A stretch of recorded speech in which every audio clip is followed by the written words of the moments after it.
तो हाल ही में माइक्रोसॉफ्ट के को-फाउंडर बिल गेट्स ने जेफरी एप्स्टीन के साथ अपने रिश्तों को लेकर पब्लिक में माफी मांगी। लेकिन इस माफी का असली मतलब क्या है? चलिए आज इसी मशहूर एप्स्टीन फाइल्स और गेट्स के इस कबूलनामे के पीछे की पूरी कहानी को समझते हैं परत दर परत। बिल गेट्स के ये शब्द मुझसे बहुत बड़ी गलती हो गई। ये सिर्फ एक माफ़ी नहीं है। असल में ये एक ऐसे विवाद को कबूल करना है जिसने दुनिया के सबसे ताकतवर लोगों में से एक की इमेज पर बहुत बड़े सवाल खड़े कर दिए हैं। तो ये पूरा मामला सामने आया कैसे? ये सब तब शुरू हुआ जब एप्स्टीन फाइल्स में उनका नाम उछला। और इसके बाद बिल गेट्स ने जो किया वो भी काफी दिलचस्प था।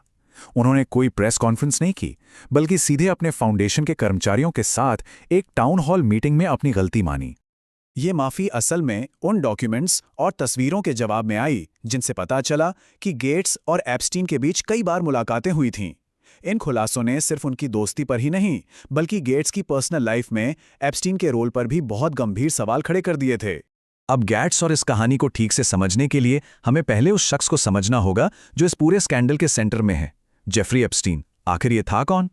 सोचिए, एप्स्टीन पर कितने संगीन इल्जाम थे, यौन अपराध और नाबालिगों की तस्करी जैसे। और 2019 में जेल में उसकी मौत हो गई। लेकिन कहानी यहीं खत्म नहीं हुई। उसकी मौत के बाद जो एप्स्टीन फाइल्स सामने आईं, उन्होंने तो दुनिया हिला दी। डोनाल्ड ट्रंप, एलन मस्क और हाँ, बिल गेट्स जैसे बड़े बड़े नामों के साथ उसके रिश्तों का पर्दाफाश किया। तो सवाल ये उठता है कि बिल गेट्स और जेफरी एप्स्टीन का कनेक्शन, ये रिश्ता शुरू कैसे हुआ और कितना गहरा था? चलिए रिपोर्ट्स के हिसाब से इसकी टाइमलाइन पर एक नज़र डालते हैं। देखिए, ये टाइमलाइन वाकई चौंकाने वाली है। 2011 में गेट्स को एप्स्टीन पर लगे आरोपों के बारे में पता था, फिर भी उन्होंने उससे संपर्क किया। फिर देखिए, 2013 में उनकी पत्नी मिलिंडा ने उन्हें साफ साफ चेतावनी दी, लेकिन उस सलाह को भी नज़रअंदाज कर दिया गया। और 2014 तक ये सिलसिला चलता रहा। एप्स्टीन से मिलना, उसके प्राइवेट जेट में घूमना, ये तो एक बहुत ही चिंताजनक पैटर्न दिखाता है ना। तो सवाल यह है कि अपनी इस माफ़ी में गेट्स ने आखिर माना क्या और किन बातों से वो साफ मुकर गए। यहीं आकर ये कहानी और भी पेचीदा हो जाती है, क्योंकि ये कबूलनामे और इनकार के बीच की एक बहुत बारीक लाइन है।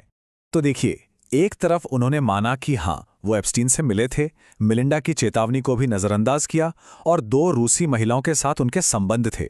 लेकिन दूसरी तरफ उन्होंने किसी भी गैरकानूनी काम करने, एप्स्टीन के पीड़ितों से मिलने या फिर एप्स्टीन की प्रॉपर्टी पर रात गुजारने जैसे इल्ज़ामों को सिरे से खारिज कर दिया। और एक बहुत ज़रूरी डिटेल जो सामने आई वो ये थी कि गेट्स के इन निजी रिश्तों के बारे में एप्स्टीन को सब पता था। और यही बात इन आरोपों को और भी गंभीर बना देती है। दिलचस्प बात यह है कि गेट्स ने सबके सामने ये भी माना कि उनकी एक्स वाइफ मिलिंडा शुरू से ही सही थी।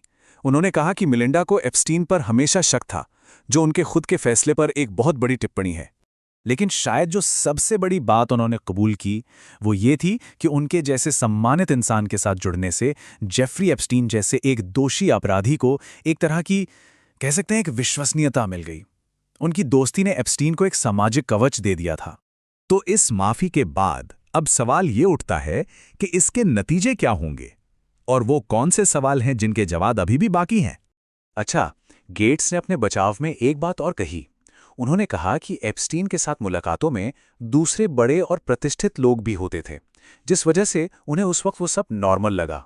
एक तरह का तर्क है कि जब आपके आसपास सब वही कर रहे हों तो वो चीज़ गलत नहीं लगती।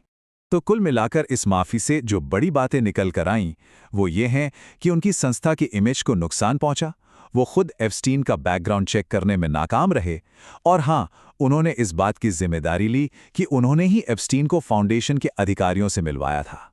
साथ ही उन्होंने हर उस इंसान से माफी मांगी जिसे उनकी गलती की वजह से इस विवाद में घसीटा गया। और ये सब हमें उस सबसे बड़े सवाल पर लाकर खड़ा कर देता है, क्या ये माफी उस नुकसान की भरपाई कर पाएगी जो हो चुका है? क्या लोग और उनके अपने कर्मचारी इस कबूलनामे को मानेंगे?